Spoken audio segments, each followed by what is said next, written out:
Hey y'all, welcome back to Today in Music History for July 9th. And it was 30 years ago today in 1995 that the Grateful Dead played their final show with Jerry Garcia. It was at Chicago Soldier Field.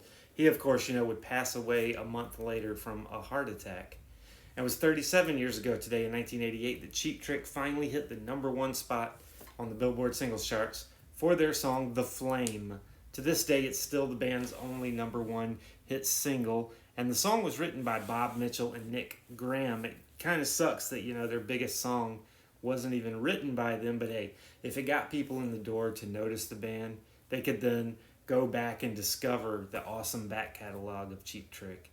And I got to see them on that tour in 1988 when they opened up for Robert Plant. It was my second ever concert. It was 70 years ago today in 1955 when Bill Haley and his Comets went to number one on the singles charts with Rock Around the Clock. It stayed there for 8 weeks and became one of the biggest selling singles of all time, not to mention one of the most iconic rock and roll singles ever.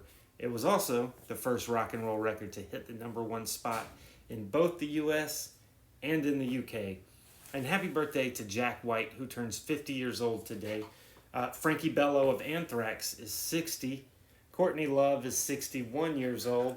Mitch Mitchell of the Jimi Hendrix Experience would have been 78, but he passed away in 2008 at the age of 62. And of course, Bon Scott of AC/DC would have been 79 years old today. He passed away in 1980, and the official coroner report listed it as death by misadventure. Leave it to Bon Scott to die one of the coolest deaths ever. Tune in tomorrow for another Today in Music History.